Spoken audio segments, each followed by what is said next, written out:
بسم اللہ الرحمن الرحیم۔ السلام علیکم ورحمۃ اللہ وبرکاتہ۔ اللہم صلی علی محمد وعلی آل محمد۔ سیرت النبی صلی اللہ علیہ وآلہ وسلم، درس نمبر 87۔ حضرت عمر رضی اللہ عنہ کی ہجرت۔ حضرت عمر رضی اللہ عنہ کی ہجرت کا واقعہ نہایت دلچسپ ہے۔ صحابہ کرام عموماً کافروں کے شر سے بچنے کے لیے بغیر کسی اعلان و اظہار کے خاموشی کے ساتھ ہجرت کر رہے تھے، کیونکہ کفار انہیں ہجرت سے روکتے تھے، مگر حضرت عمر رضی اللہ عنہ ہی وہ واحد صحابی ہیں جنہوں نے اعلانیہ طور پر ہجرت کی۔ جب آپ رضی اللہ عنہ سفر مدینہ کے لیے تیار ہوئے تو انہوں نے اس شان سے ہجرت کی کہ پہلے مسلح ہوئے، پہلو میں تلوار لٹکائی، کندھے پر کمان دھری، تیر ہاتھ میں لیے، نیزہ سنبھالا اور خانہ کعبہ گئے۔ صحن حرم میں قریش کی مجلس جمی تھی۔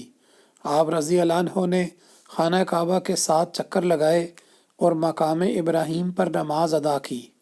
پھر قریش جہاں دائرہ بنا کر بیٹھے ہوئے تھے وہاں آئے اور کہا، دشمن مغلوب ہوں، میں ہجرت کر کے مدینہ جا رہا ہوں۔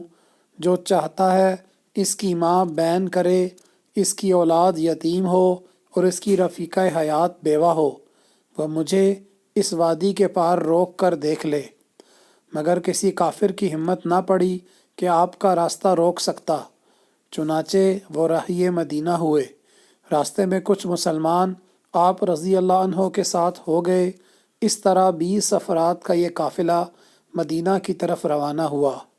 حضرت عمر رضی اللہ عنہ کے سوا دوسرے صحابہ جو ہجرت کے لیے نکلتے تھے وہ فتنہ میں مبتلا ہو جاتے تھے۔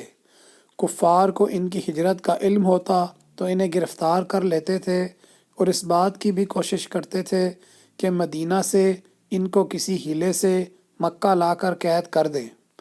چنانچہ حضرت عیاش بن ربیعہ رضی اللہ عنہ کے ساتھ یہی معاملہ پیش آیا۔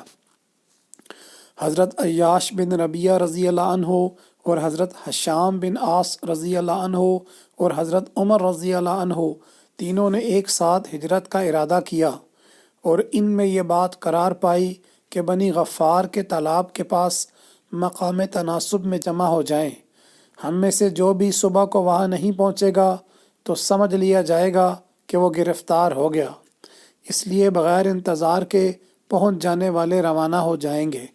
صبح کو حضرت عمر رضی اللہ عنہ اور حضرت عیاش رضی اللہ عنہ پہنچ گئے اور حضرت حشام رضی اللہ عنہ کفار کے ہاتھوں گرفتار ہو گئے، جنہیں ایک گھر میں بیڑی پہنا کر قید کر دیا گیا۔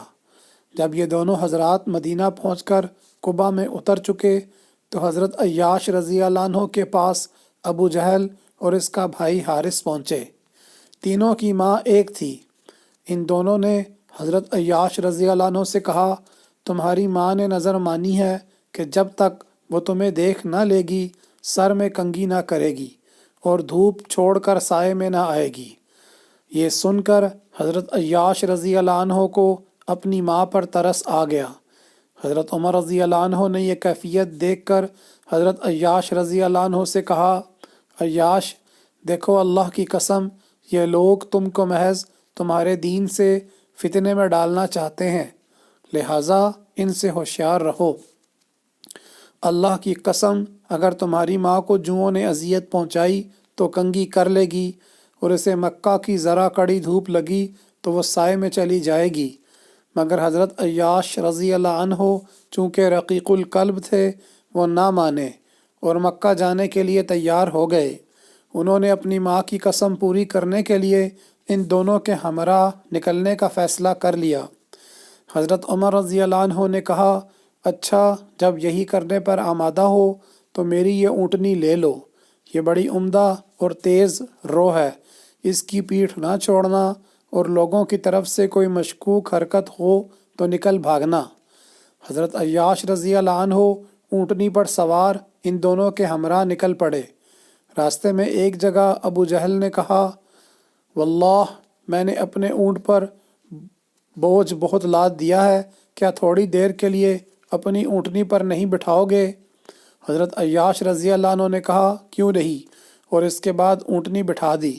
ان دونوں نے بھی اپنی اپنی سواریاں بٹھائیں تاکہ ابو جہل حضرت عیاش رضی اللہ عنہ کی اونٹنی پر پلٹ آئے، لیکن جب تینوں زمین پر آ گئے تو یہ دونوں اچانک حضرت عیاش رضی اللہ عنہ پر ٹوٹ پڑے اور انہیں رسی سے جکڑ کر باندھ دیا، اور اسی بندھی ہوئی حالت میں دن کے وقت مکہ لائے اور کہا اے اہل مکہ، اپنے بے وقوفوں کے ساتھ ایسا ہی کرو جیسا ہم نے اپنے اس بے وقوف کے ساتھ کیا ہے۔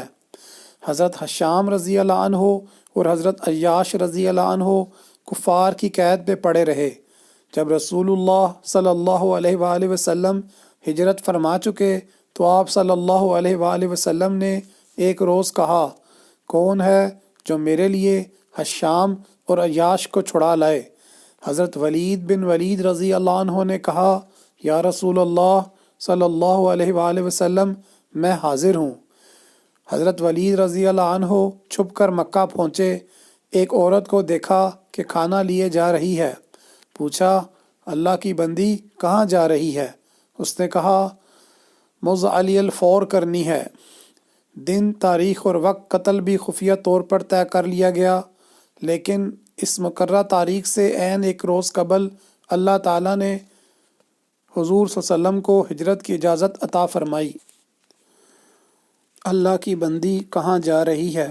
اس نے کہا عیاش اور حشام کے لیے کھانا لے جا رہی ہوں۔ آپ نے چھپ کر اس کا پیچھا کیا اور رات کو دیوار پھیلانگ کر اندر داخل ہو گئے اور دونوں کی رسیاں کاٹ کر انہیں آزاد کروا لیا اور مدینہ روانہ ہو گئے۔ کفار کو جب پتہ چلا تو انہوں نے خالد بن ولید جو اس وقت تک مسلمان نہیں ہوئے تھے ان کو چند سواروں کے ساتھ پیچھے بھیجا، لیکن وہ ان کو نہ پا سکے۔ آج کے لیے اتنا ہی، آئندہ کے لیے انشاءاللہ جاری ہے۔ جزاک اللہ خیرہ۔ السلام علیکم ورحمۃ اللہ وبرکاتہ۔